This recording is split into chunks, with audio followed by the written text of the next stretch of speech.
How do you feel? Feel good. I feel very good. Didn't know it would take this long, but it was special with the guys, and I was real happy for them. Those guys have been working so hard, and we just keep coming in every Monday so disappointed. And by the time I see them every Wednesday, those guys it's like the first game of the year. And to have them still out there going like that with how many we've lost in a row, that's what gave us a chance to win today, and just real happy for them.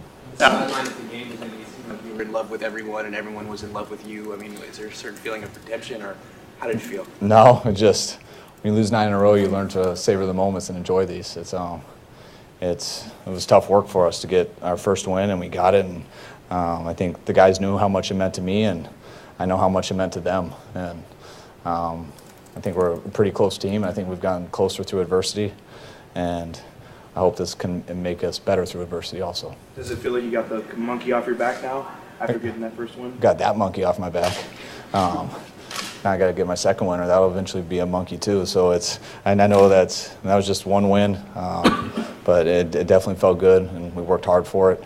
But that's not what our goal was. We got a lot of goals ahead of us, and we feel we're going that direction. But it was nice to get a win for everyone here.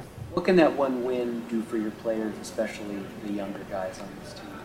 I think it also, it's hard to win the NFL, and I don't think young guys always realize that. I don't think the more you coach, the more you realize that. Like you have to play very good, whether you're playing a real good team or a team that's not so good.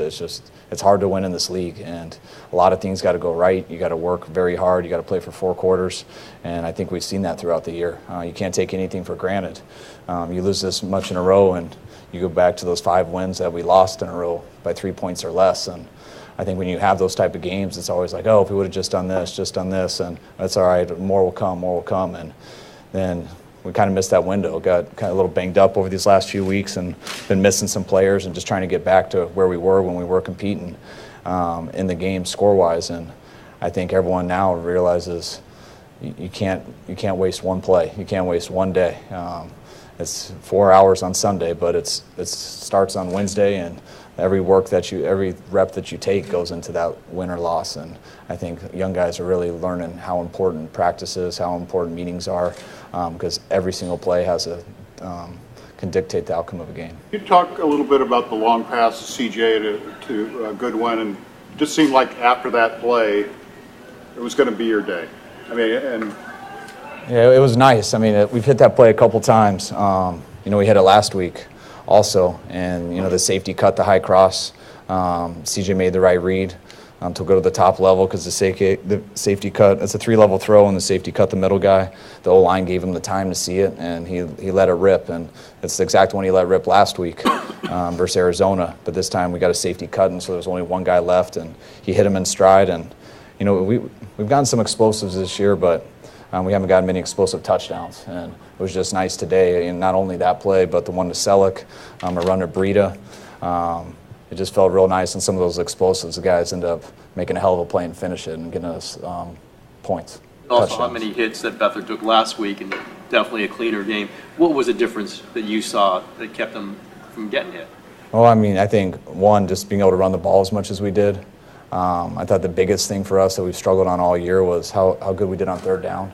I don't know what our final percentage was, but it seemed like 70 or 80, something around there.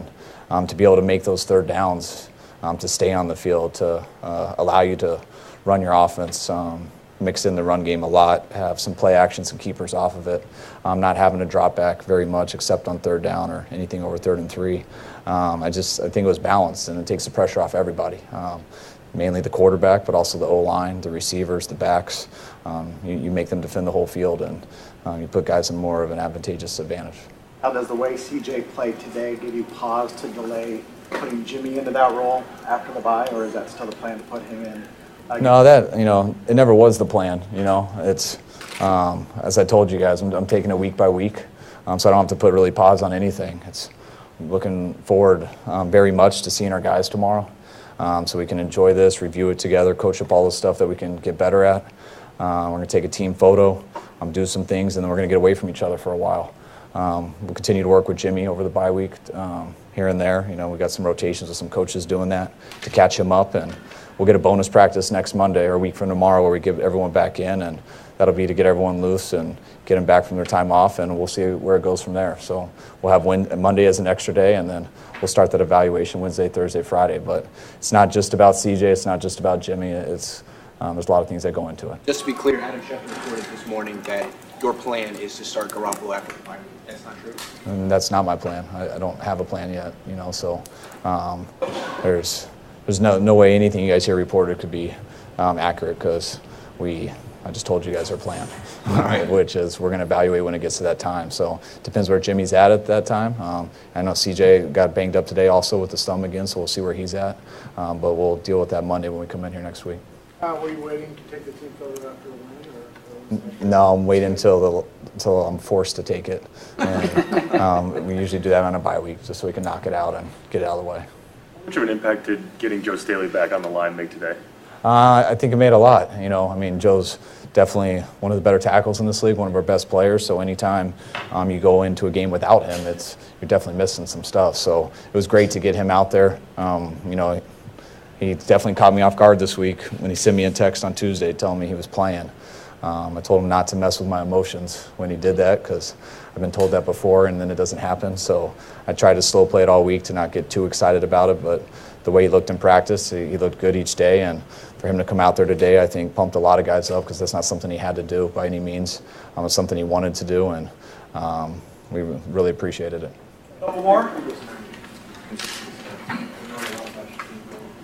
Was there ever a point where you were concerned that losing was going to kind of seep into the culture that you were trying to build, and that would kind of become the acceptance to you? Yeah, always. It's I think that's what happens to most people. That's just, you lose 9 games in a row, and especially some of the tough ways we did it, and then feeling like you're getting more banged up as it went along.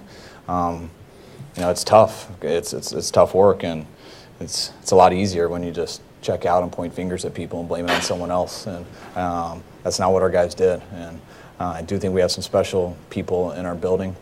I think it's tested the character that we have, and I do believe that we will be stronger for it. It's stuff I talk about every Monday, and it usually leads throughout the week, that it's very hard to find out about other people or about yourself until you see how you handle adversity. And I've been very impressed with a lot of guys in that locker room and our coaching staff, how they've handled this. Hadn't had a lead very much this season. Did it feel different coaching with the lead? Did you tell yourself, man, this is a weird feeling to have a lead right now? It did. It felt more normal, to tell you the truth. Just in terms of calling plays and things like that. I've never thought too much out of that, so I haven't made too big a deal about that. But it's gone pretty out of whack this year over those previous 9 games, to how little that we have had a lead. And you don't realize that till you go back and look at some of the scores. You're like, man, we've only had it for about 6 plays. And then happened today, we got a lead, and they came back and answered pretty quick. So it starts to seem like here we go again. Especially after we got a couple turnovers there, which I was so impressed with, because we had some turnovers, and on those turnovers they didn't go down and score after it. Our defense stepped up right at the right time, and we came out in the second half, and I felt the second half, both sides answered, and that last half of the fourth quarter felt very good. Last 2 weeks he's been tuning out all the noise since you guys added Jimmy. How has his approach been in your mind, just given everything that's going on surrounding him? It's been very impressive. He doesn't. Everyone says that, because that's what you should do, but it's harder to do than it is to say that. And but CJ, it's been very true. That hasn't fazed him at all. He's been the same guy since the first day I met him till now. He just works, he grinds, he's extremely tough. He's very smart. The game is not too big for him, and he enjoys playing football. And we got a good quarterback room here, and those guys have been working great together. It's been real fun to come to work with them throughout the year, and I'm really looking forward to getting back after next week and finish this year with all those guys.